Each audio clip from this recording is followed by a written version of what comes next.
আমি আমার চাচিকে খুব ভালোবাসতাম এবং তিনি আমার সব কথায় বিশ্বাস করতেন। তিনি দেখতে অনেক সুন্দর ছিলেন, আমি তার রূপের প্রেমে পড়ে যাই। গায়ের রং ছিল ফর্সা, একটু স্বাস্থ্যবান, যা তাকে আরও সুন্দর করে তুলেছিল। চাচির শ্বশুরবাড়িতে প্রথমে ঘোমটা পড়ে থাকতেন, কিন্তু সময়ের সাথে সাথে ভাইবোন ভাগ্নেদের সাথে বন্ধুত্ব গড়ে উঠতে থাকে। চাচি আর চাচা সবাই একসাথে থাকতে শুরু করলেন এবং সব কিছু স্বাভাবিক হয়ে গেল, এমনকি ঘোমটা দেয়া বাদ দিয়ে দিলেন। আমার চাচি যখন বিয়ে করে বাড়ি এলো, তখন আমি তাকে আমার চাচির মতো ভাবতাম, কারণ তার সাথে আমার বয়সের পার্থক্য খুব বেশি ছিল না। নতুন কেউ বাড়িতে এলে সে খুশি হতো, উত্তেজিত হতো এবং তার সাথে আরও কথা বলত। পুরো বাড়িটাও সে সুন্দর করে তুলত এবং তার কথা বলার মধ্যে একটি বিশেষ আকর্ষণ ছিল। সে রান্নাঘরে দাঁড়িয়ে কাজ করছিল, আর যখনই সে কিছু চাইত আমি তা এনে দিতাম।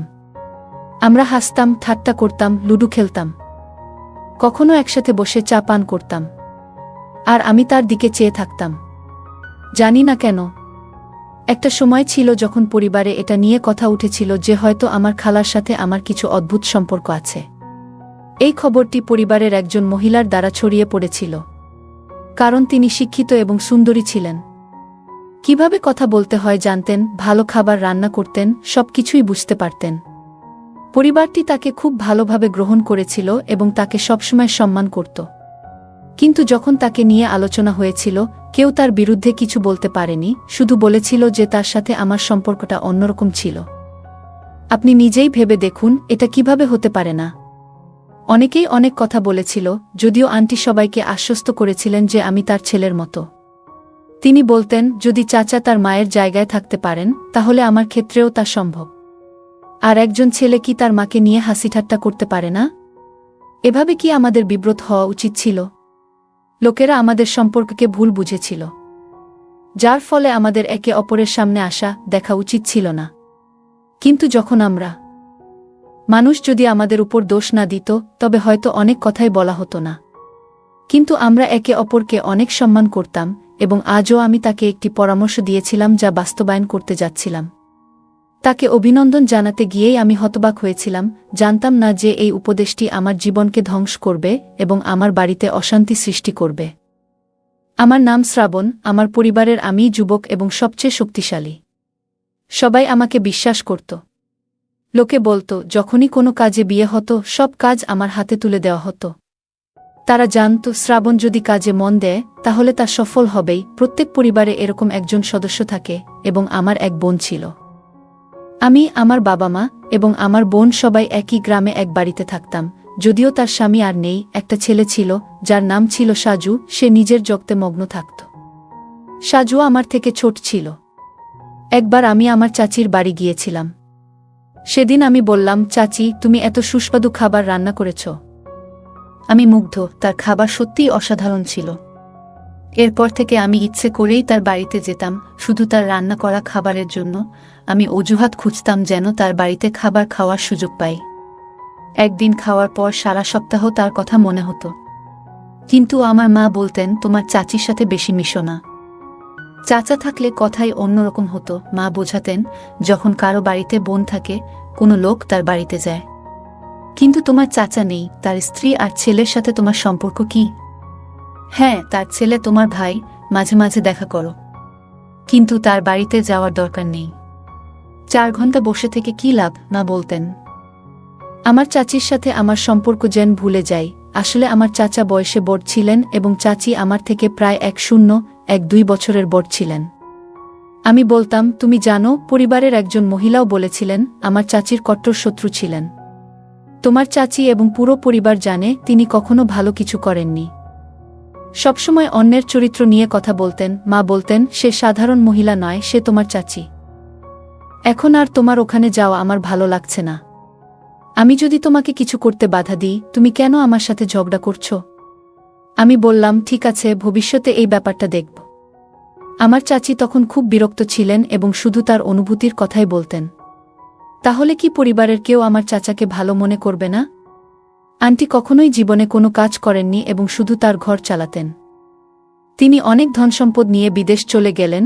সবাইকে বললেন যে সেখানে গিয়ে ব্যবসায় টাকা বিনিয়োগ করবেন এবং সবার টাকা দ্বিগুণ হবে। কিন্তু সেখানে যাওয়ার পর সেই টাকাও নষ্ট হয়ে গেল। ফিরে আসার পর লোকে জিজ্ঞেস করল কি হলো। এরপর তিনি মারা গেলেন।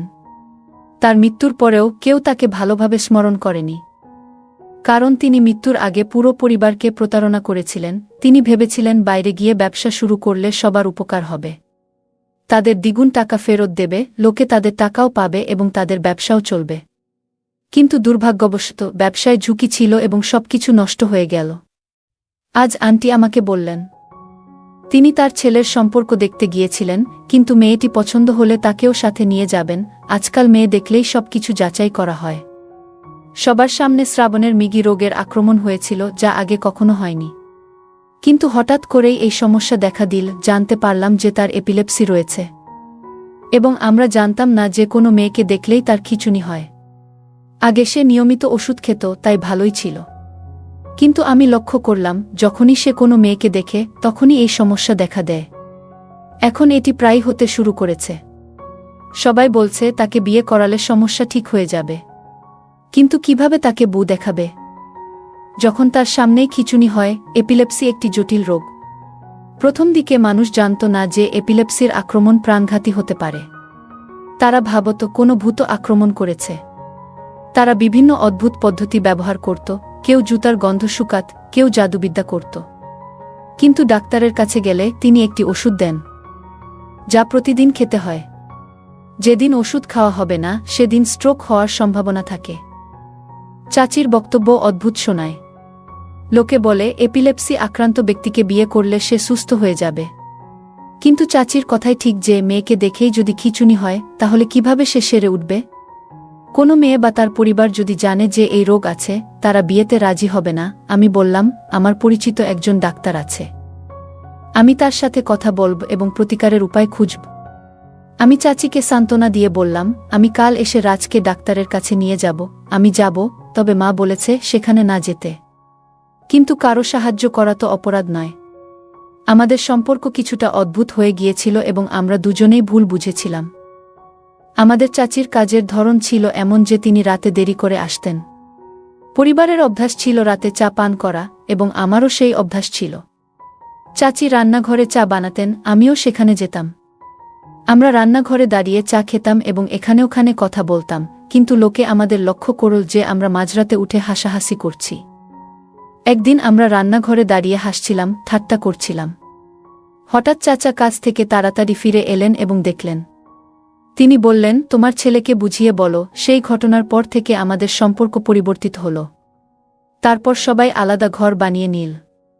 যৌথ পরিবার ভেঙে গেল। যৌথ পরিবার ভেঙে যাওয়া মানে এই নয় যে পারিবারিক বিষয় ও প্রশ্ন থেকে মুক্তি পাবেন, বরং খবর পাওয়া আরও সহজ হয়ে গেল। আমি যদি চাচির বাড়িতে যেতাম তাহলে সেই খবর পুরো পরিবারে ছড়িয়ে পড়ত। কেউ না কেউ বলতো সে প্রতিদিন সেখানে যায়। এখন প্রশ্ন ছিল আমার ভাইয়ের মতো চাচাতো ভাইয়ের জীবন নিয়ে। সে অসুস্থ ছিল এবং তার চিকিৎসা খুব জরুরি ছিল। আন্টি ঘর চালানোর চিন্তায় খুব উদ্বিগ্ন ছিলেন। ছেলে থাকাটা খুব জরুরি ছিল। 3 বছর বয়সে না হলেও 3 বছর বয়সে বাড়িতে হাজারটা কাজ ছিল যা সে নিজে করতে পারত না। মাঝে মাঝে আমি রুমের বাল্ব বদলিয়ে দিতাম, কখনো তার রেশন নিয়ে আসতাম, আর কখনো অন্য কোনো ঘরের কাজ করতাম যা সে একেবারেই করতে পারত না। এখন সে বড় হয়ে উঠছিল, কিন্তু পুরো পরিবার তাকে ঘৃণা করত এবং কেউই তাকে তাদের মেয়ের জন্য পছন্দ করত না। তাই সে তার ছেলেকে বিয়ে করাতে খুব আগ্রহী ছিল এবং তাকে সম্পর্ক বোঝাতে বলেছিল। আমি তার সাথে বন্ধুত্ব করার অনেক চেষ্টা করেছি, কিন্তু সে খুব অদ্ভুত ছিল, নিজের জগতে ব্যস্ত থাকত। পড়ালেখায় ভালো ছিল না, কোনো কাজ করত না, এমনকি চাকরিও করত না। হয়তো এটা তার বাবা মায়ের কারণেই ছিল, কিন্তু পরিবারের সদস্যরা চাচাকেও ভালোভাবে দেখত না। আমি তাদেরকে ডাক্তারের কাছে নিয়ে গেলাম। বলল তুমি আরাম পাবে, প্রতিদিন একটা করে বড়ি খেতে হবে। এই বড়ি ছাড়া তুমি বাঁচতে পারবে না, যেমন ডায়াবেটিক রোগীর জন্য ইনসুলিন প্রয়োজন। বুঝলাম এই বড়ি তার জন্য অত্যন্ত জরুরি। ডাক্তার বললেন ধৈর্য ধরো, তোমার ছেলেকে সুস্থ হতে দাও। কিন্তু তিনি বললেন আমি অপেক্ষা করতে পারি না। আমি আজকাল আমার স্বাস্থ্য সম্পর্কে কিছুই জানি না। আমার কি হবে, তার কি হবে, তার দেখাশোনার জন্য কেউ থাকবে না। আমি বলেছিলাম আমরা মেয়েটিকে দেখতে গিয়েছিলাম। তিনি বললেন তুমিও আমার সাথে আসো। আমরা সেখানে গিয়ে বসলাম, মেয়েটিও এগিয়ে এলো। প্রথমে মনে হলো আমার চাচাতো ভাইয়ের অবস্থা ভালো আছে, হয়তো ওষুধে কাজ করছে। কিন্তু হঠাৎ তার অবস্থা খারাপ হতে শুরু করল, সবাই অবাক হয়ে গেল। মেয়েটি বলল, আপনারা সেই নারীদের মধ্যে যারা মনে করেন বিয়ের পর সব ঠিক হয়ে যাবে। আপনারা তার চিকিৎসা করান, তারপর বিয়ের কথা ভাবুন। নিচে নামতেই আমি বললাম, তুমি এটা সহজে করতে পারো। আমরা সম্পর্ক দেখতে এসেছি, তোমার মেয়েকে তুলে নিতে নয়। আমরাও সম্মানীয় মানুষ। চাচি রাগ না করতে বললেন। আমরা সেখান থেকে ফিরে এলাম। বাড়ি ফিরে মা খুব বিরক্ত হলেন, জিজ্ঞাসা করলেন আমি কোথায় ছিলাম। বললাম, এক বন্ধুর বিয়েতে। মা বললেন, তোমার বোনের জন্য আমি চিন্তিত। বিয়ের পর থেকে তাকে এখানে আসতে দেয় না। আমাদের সাথে খারাপ ব্যবহার করেছে, ফোনে কথা বললেও মনে হয় কিছু লুকিয়ে আছে। যখনই কিছু জিজ্ঞেস করি বলে সব ঠিক আছে। ঈশ্বরকে ধন্যবাদ, কিন্তু আমি তার মা। বুঝতে পারি কিছু সমস্যা আছে, কিন্তু সে কিছু বলে না। আমি চিন্তিত ছিলাম। মা বললেন, দিদি নিজের ইচ্ছেমতো বিয়ে করেছে। আমরা সেই লোকটাকে পছন্দ করতাম না। খুব রাগী এবং অবদ্ধ, কিন্তু বোনের পছন্দ ছিল। আমি চিন্তায় থাকি, পছন্দের বিয়ে সবসময় সফল হয় না। মেয়েদের উপর চাপ থাকে। তারা ভাবে নিজের ইচ্ছায় করেছি, সব সহ্য করতে হবে। এমনকি অত্যাচারও সহ্য করে। এভাবে চলতে পারে না। আমি বললাম, আমরা তাকে সাহায্য করতে পারি। মা বললেন, মেয়েরা যখন নিজের ইচ্ছায় বিয়ে করে তারা পাপ করেনি। কিন্তু শ্বশুরবাড়ির লোকেরা যেন তাদের ভাগ্যের কাছে ছেড়ে দিয়ে যা খুশি তাই করে। আমার সংসারে বেশ কিছু সময় কাটিয়েছি এবং দেখেছি এমন দুর্ভাগ্যপূর্ণ মহিলার জীবন কিভাবে হয়। দিনরাত কাঁদে। আমি চাই না আমার মেয়ের জীবন তেমন হোক। আমাদের পরিবারের কেউ জানত না আমার বোনের এই অবস্থার কথা, নইলে সবাই হাজারটা কথা বলতো। আমি তাকে সান্ত্বনা দিয়ে বললাম, যদি কোনো বড় সমস্যা হয় আমরা সমাধান করব। আমাদের বাড়িতে আমরা জীবনের কঠিন পরিস্থিতির মুখোমুখি হয়েছি। আমরা এই সত্যটি গোপন রেখেছিলাম এবং পরিবারের মধ্যে ছড়িয়ে দিয়েছিলাম যে আমাদের ইচ্ছানুযায়ী বিয়ে হয়েছে। এই খবর শুনে আমার চাচি মন খারাপ করলেন। যখন গোটা এলাকায় ছড়িয়ে পড়ল যে একটি ছেলের মেয়েকে দেখলেই অদ্ভুত খিঁচুনি হয়। এই খবর দ্রুত ছড়িয়ে পড়ল, আর এমন অনেক রোগের খবর ছড়ালো। এটাকে ইংরেজিতে ফিট বলা হয়। মানুষ এই ধরনের গল্প খুব পছন্দ করে, কিন্তু যখন এটা হয় তখন শুধুমাত্র সেই ব্যক্তিই জানে কত কষ্টের। চাচি বললেন, আমার ভাগ্য খারাপ, আমার সারা জীবন দুশ্চিন্তায় কাটবে। কেউ একজন পরামর্শ দিয়েছিল তার ছেলেকে বিধবা নারীর সাথে বিয়ে করাতে। আমি বললাম, এতে কোনো সমস্যা হবে না। কিন্তু চাচি উত্তর দিলেন, কিভাবে আমার ছেলেকে একজন বিধবার সাথে বিয়ে করতে পারি? এটা কি তার দোষ যে সে বিধবা? আমাদের উচিত তার সম্মান করা। আমার ছেলে এখনও বিয়ে করেনি, সে ছোট, সুদর্শন, মনের দিক থেকে একটু কাঁচা, কিন্তু এটা তার দোষ নয়। চাচি কাঁদতে কাঁদতে বললেন, আমার ছেলের মধ্যে কোনো মন্দ নেই, সে মাদক খায় না, মিথ্যা বলে না। আমি তাকে সান্ত্বনা দিয়ে বললাম, আমরা একটা সমাধান বের করব।